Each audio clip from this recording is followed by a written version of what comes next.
నమస్తే. Welcome to our channel. So, అసలు చిన్న విషయంతో పోయేదాన్ని రోజు రోజుకి పెద్దగా చేసుకుంటూ వెళ్తున్నారు. దేని గురించి మాట్లాడుతున్నాననే కదా! 'పుష్ప 2' టీజర్ దగ్గర నుంచి 'పుష్ప 2' సినిమా అసలు స్టార్ట్ అవ్వడం దగ్గర నుంచి ఇది స్టార్ట్ అయిందనమాట. అది ఎక్కడికి నెవర్ ఎండింగ్ లాగా వెళ్ళిపోతూనే ఉంది. అయితే ఈ విషయం గురించే మాట్లాడదాం. ప్రస్తుతం మనతో పాటు మన స్టూడియోలో డివి శ్రీనివాస్ గారు సీనియర్ జర్నలిస్ట్ ఉన్నారు. నమస్తే సార్. నమస్తే. సార్, అసలు ఫస్ట్ నుంచి 'పుష్ప 2' వివాదాల్లోనే ఉంటూ వస్తుంది.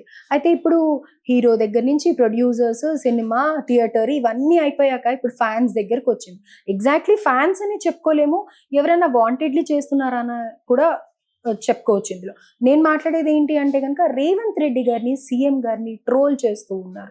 ఏ విషయం మీద అంటే అది టీజర్ లాంచ్ లోనో, సక్సెస్ మీట్ లోనో అల్లు అర్జున్ గారు పేరు మర్చిపోయారు, మన రాష్ట్ర సీఎం పేరే మర్చిపోతాడా, అందుకే జైల్లో వేశారు అనేది ఎక్కువ పబ్లిసిటీ చేస్తున్నారు అని చెప్పేసి ఎవరైతే యాక్టివ్ గా ఈ మెసేజెస్ పెట్టి ఎక్కువ వైరల్ చేస్తున్నారో వాళ్ళ మీద కేసులు పెడుతూ ఉన్నారు పోలీసులు కాదు, ఎవరో దీనికి సంబంధించిన వాళ్ళు ఎవరు పెడుతున్నారు అనేది ఇంకా తెలియలేదు. సో కేసులు పెడుతూ వెళ్తూ ఉన్నారనమాట. అయితే ఫ్యాన్స్ ఇంకా ఉండరంటారా, ఆర్మీ అనేది ఉండదంటారా అల్లు అర్జున్ కి, ఏంటి అసలు ఏమవుతోంది? నామ్ చోటా హై లేకిన్ సౌండ్ బహుత్ బడా హై. ఎవరిది? పుష్పదా, రేవంత్దా? అదే. ఇప్పుడు ఎవరి సౌండ్ బహుత్ బడా హై అంటే రేవంత్ సౌండే బహుత్ బడా హై అని మనకు అనిపిస్తారు. మీరు అన్నారు ఏంటి అల్లు అర్జున్ ఫ్యాన్స్ పైన కూడా కేసులు పడుతున్నాయంటే, మరి అక్కడ ఉన్నది రేవంత్ కాదు, వాళ్ళు పెడుతున్న పోస్టులు రేవంత్ పైన కాదు, తెలంగాణ ముఖ్యమంత్రి పైన. తెలంగాణ ముఖ్యమంత్రిగా ఆయన్ని గౌరవించాల్సిన బాధ్యత ప్రతి పౌరుడి పైన ఉందన్నమాట. దేశ ప్రధానిగా నరేంద్ర మోడీకి ఎంత గౌరవం ఇస్తామో, రాష్ట్ర ముఖ్యమంత్రిగా రేవంత్ రెడ్డిని కూడా ఆయన వ్యక్తిత్వాన్ని కించపరిచేలా ఇచ్చేయకూడదు. ఇప్పుడు ఆ పోస్టులు పెట్టినందుకు ఇవాళ కేసులు కూడా పడుతున్న నేపథ్యంలో ఇదేంటి, ఇది అర్జున్కి రేవంత్కి వివాదమా? కాదు కదా. అల్లు అర్జున్ వర్సెస్ రేవంత్గా ఎలా చూస్తారు దీన్ని? ఇది ఒక ఇన్సిడెంట్, ఒక దుర్ఘటన, జరగకూడని ట్రాజడీ జరిగింది. ఏది? ఒక నిండు కుటుంబం బలైపోయింది, ఒక మహిళ ప్రాణాలు కోల్పోయింది, ఇంకో బాబు కొట్టుమిట్టాడుతున్నాడు, ఇప్పటికీ ఐసీయూలోనే ఉన్న నేపథ్యంలో ఒకటి వాళ్ళ తండ్రి అసలు నాకు ఆ కేసు వద్దని కూడా అన్నాడు. అర్జున్ అరెస్టు సందర్భంగా వాళ్ళ అభిమాన మనస్తత్వం అలా ఉంటుందన్నమాట. ఏది? నేను ఆ కేసు విత్డ్రా చేసుకుంటాను, మా హీరోని వదిలేయండి అని భాస్కర్ అన్న మాటలు అభిమాని యొక్క మనస్తత్వాన్ని తెలియజేస్తుంది. ఇంత జరిగిన తర్వాత కూడా అంటే అటు భార్యను కోల్పోయాడు, ఇటు బిడ్డ హాస్పిటల్లో చావు బతుకుల మధ్య కొట్టుమిట్టాడుతున్నా కూడా అది కదా అభిమానం అంటే. ఆ అభిమానానికి తగ్గ ఆదరణ అల్లు కుటుంబం చూపించిందా అంటే? ఇవాళ వెళ్ళినట్టున్నారు, నిన్న వెళ్ళినట్టున్నారు అరవింద్ గారు, అల్లు అరవింద్. ఇది ఎప్పుడు వెళ్ళాలా? ముందుగానే ఇలా పర్మిషన్ తీసుకొని వెళ్ళి డెఫినెట్ గా ఇదే మాట. దీనికి పర్మిషన్ ఎందుకు? ఇప్పుడు అరవింద్ వెళ్ళడానికి పర్మిషన్ అవసరం లేదు, అర్జున్ వెళ్ళడానికి అయితే పర్మిషన్ కావాలి. అల్లు అర్జున్ ఏంటి మళ్ళీ అక్కడ తొక్కిసలాట జరిగే అవకాశం ఉంటుంది. థియేటర్కి వస్తేనే ఇట్లా జరిగింది కదా, రేపు హాస్పిటల్కి వెళ్తే మళ్ళీ అదే. సెలబ్రిటీస్ కాబట్టి అందరూ సెల్ఫీల కోసం ఎగబడతారు. వైఖరి చూస్తుంటే కావాలని డిలే చేస్తున్నారు. ఇప్పుడు ఆ విషయం తెలిసిన తర్వాత మనకి సోషల్ మీడియాలోనే ఇమీడియట్ గా తెలిసిపోయింది. కానీ అల్లు అర్జున్ వచ్చేసి రెండో రోజు మూడో రోజు రెస్పాండ్ అయ్యి వీడియో చేయడం జరిగింది. సో ఇప్పుడు ఈయన కూడా ఇన్ని రోజులు గడుస్తున్న తర్వాత ఇప్పుడు వెళ్ళడం చూస్తుంటే కావాలని ఏదో ఇంకా మనకేముందిలే, అయ్యిందేదో అయిపోయింది అన్నట్టు ఉన్నారా అనేది దీన్ని రెండు మూడు విధాలుగా చూడాలి. ఒకటి, వాళ్ళు షాక్ గురయ్యారా, వాళ్ళు ఊహించనిది జరిగిందని వాళ్ళు దిగ్భ్రమలో తేరుకోలేకపోయారా, లేదు ఉద్దేశపూర్వకంగా నిర్లక్ష్యం చేశారు. వాళ్ళకి ఎందుకు ఉంటుంది సార్ షాక్ అంతా? అంటే ఇక్కడ ఇష్యూ ఏంటి, నీ బిడ్డను అరెస్ట్ చేసినప్పుడు నువ్వెంత విలవిల్లాడిపోయావు. అసలు కొడుకు పోలీస్ జీపులో కూర్చోకుండా తండ్రే కూర్చోపోయాడు. ఏది?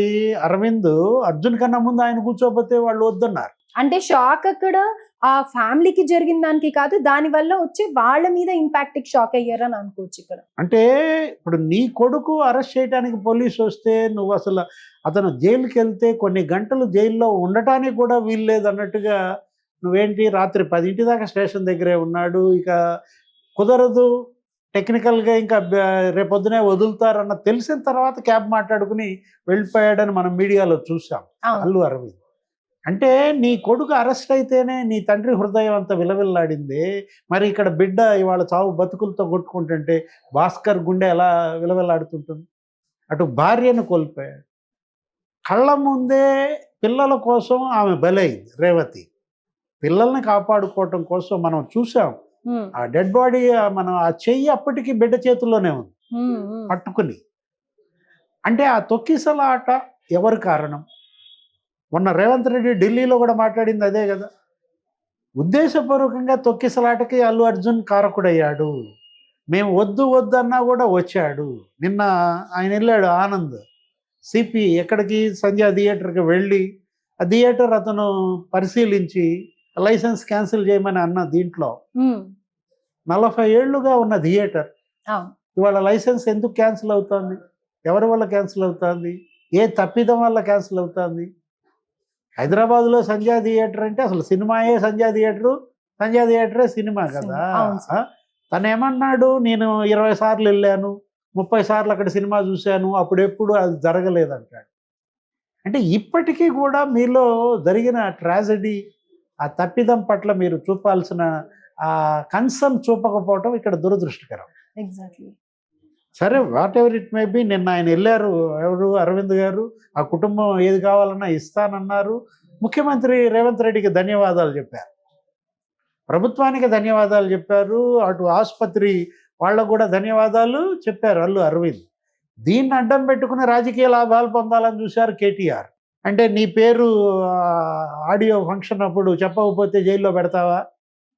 తెలంగాణ సీఎం అని, మిగతా బీఆర్ఎస్ వాళ్ళు కూడా చాలా మంది ఇదే విషయం మాట్లాడేశారు. తెలంగాణ సీఎం అని ఆయనకి పేరు గుర్తురాక ఏదో తొట్టుపడ్డాడని, తర్వాత ఏదో కవర్ చేసుకుని మంచి ఇళ్ళు అడిగాడని, అందుకోసం ఏదో ఆయన జైల్లో పెట్టినట్టుగా బిల్డప్. ఎవరు? ఈ రాజకీయ లాభాల కోసం బీఆర్ఎస్ కేటీఆర్ అన్న దీంట్లో ఇప్పుడు అరవింద్ అన్న మాటలకు ఏమంటాడు? ఇప్పుడు అల్లు అరవింద్ రేవంత్ రెడ్డికి ధన్యవాదాలు చెప్పారు. రేవంత్ రెడ్డి ప్రభుత్వానికి, పోలీసులకి, ఆసుపత్రికి, ఈ శ్రీతేజ అతనికి ఇస్తున్న వైద్యానికి, ప్రభుత్వ సహకారానికి అల్లు అరవింద్ ధన్యవాదాలు చెబితే కేటీఆర్, బీఆర్ఎస్ దీనిలో ఏదో లాభాలు పొందాలనుకుంటే, ఈరోజు ఇన్సిడెంట్ మొన్న ఢిల్లీలో సీఎం కూడా రేవంత్ ఏమన్నాడు? అసలు అర్జున్ మీద ఎందుకు ఇంత చర్చ పెడుతున్నారు? అతను జైలుకి వెళ్ళడం మీద ఇంత మీడియా ఇంత చూపించాల్సిన, హైప్ క్రియేట్ చేయాల్సిన అవసరం ఏంటి? మీరు చూపించాల్సింది ఆ బిడ్డ గురించి. అంటే ఈ మాటలు కూడా డైజెస్ట్ చేసుకోలేకపోతున్నారంటారా? అంటే ఆయన నిజంగానే కక్షపూరితంగా చేశారు అనేది ఆయన మాటల్లో వ్యక్తం చేస్తున్నారు అని అనేసి అని అంటూ ఉన్నారు కదా, ఇది ఎంతవరకు నిజం? కక్ష ఎవరి మీద ఉంటుంది? ఎవరి మధ్య ఉంటుంది? కక్ష ఎవరి మధ్య ఉంటుందంటే అతను తన ప్రత్యర్థి అయితే ఉంటుంది. ఒకవేళ ఉంటే గింటే, ఇప్పుడు ప్రజెంట్ జరుగుతుంది కక్ష రాజకీయాలు కాబట్టి ఆ పోటీ చేసే ప్రత్యర్థి మీద ఉంటుంది. ఇప్పుడు రేవంత్ రెడ్డికి అల్లు అర్జున్ ప్రత్యర్థి కాదు కదా. అర్జున్కిను రేవంత్కి ఏమన్నా ఆస్తి తగాదాలు ఉన్నాయా, గట్టు తగాదాలు ఉన్నాయా? ఇక్కడ కక్షకు అవకాశం ఏముంది? అక్కడ ఆ ఇన్సిడెంట్ జరగకపోతే ఇది లేదు కదా. ఏది అర్జున్ ఆ రోజు వెళ్ళాల్సిన అవసరం ఏంటి? అదే అతను అన్నది కూడా, నువ్వు నీ హోమ్ థియేటర్లో చూసుకోవచ్చు, నీకు అసలు స్టూడియో ఉంది, నువ్వు స్టూడియోలోనే వేసుకోండి, ఎక్కడ నువ్వు వెళ్తానంటే నీకు ఎవరు థియేటర్ ఇవ్వరు, వాళ్ళు మొత్తం తెలంగాణలో థియేటర్లన్నీ వాళ్ళ నాన్న చేతిలోనే కదా. దిల్ రాజు వాళ్ళే కదా మొత్తం థియేటర్లన్నీ కూడా లీజ్ తీసుకుని చేసేది. అంటే తను ఏదో అక్కడ ఏదో ఎంజాయ్ చేయాలని, అక్కడ క్రౌడ్లో సినిమా చూడాలని, తను సినిమా స్క్రీన్ మీద చూస్తూ తన ఫ్యామిలీతో ప్రేక్షకుల రెస్పాన్స్ చూడాలనో వెళ్ళాల్సిన విధానం అది కాదు. చెప్పకుండా వెళ్ళాలి. ఆ ఫీల్ నువ్వు చూడాలంటే, ఎంజాయ్ చేయాలంటే నువ్వు వస్తున్నట్టు తెలియకుండా వెళ్ళాలి. కానీ అందరికీ వాట్సాప్ మెసేజ్లు పెట్టేసి అక్కడేదో ర్యాలీ పెట్టి, ఎక్కడున్నాడు ఆ శిల్పా రవి? ఈ విషయంలో ఫ్యాన్స్ ని ఏమంటారు సార్? అంటే అత్యుత్సాహం ప్రదర్శిస్తున్నారు అనుకోవచ్చా? అంటే అత్యుత్సాహం ప్రదర్శించే వాళ్ళే ఫ్యాన్స్ కదా. కాకపోతే వాళ్ళు కూడా ఇబ్బంది పడుతున్నారు. ఏది వాళ్ళ నాయకుడి కోసం, వాళ్ళ హీరో కోసం మరీ మీరు ఎక్కువ గుడ్డలు దించుకుంటే ఇదే జరుగుద్ది అనమాట. ఇవాళ ఏంటి, స్టేషన్లకు వెళ్ళాల్సి వస్తుంది, కోర్టులకు వెళ్ళాల్సి వస్తుంది, కేసుల్లో ఇరుక్కోవాల్సి వస్తుంది. అరెస్ట్ చేస్తారంటారా సార్ ఈ విషయంగా? చూడాలా, ఎందుకంటే వాళ్ళు పెట్టే సెక్షన్ బట్టి 111 పెట్టారనుకోండి, మరి అరెస్టులు తప్పవు. బిఎన్ఎస్ 111 పెట్టారా, 41A ఇచ్చి పంపిస్తారా చూడాలి. సో అభిమానం ఉండొచ్చు కానీ అతి అభిమానం పనికిరాదు అనేది అయితే ఇక్కడ అర్థమవుతుంది. ఎందుకంటే ఆ హీరో సినిమాకి వెళ్ళాలి, చూడాలి, ఎంకరేజ్ చేయాలి వరకు బానే ఉంది. ఇలా ఎక్కువ పోస్టులు పెట్టడం, అతి ఉత్సాహం ప్రదర్శించడంతో వాళ్ళ లైఫ్ వాళ్ళు కోల్పోతున్నారు డెఫినెట్ గా. Right sir, thank you so much. నమస్తే.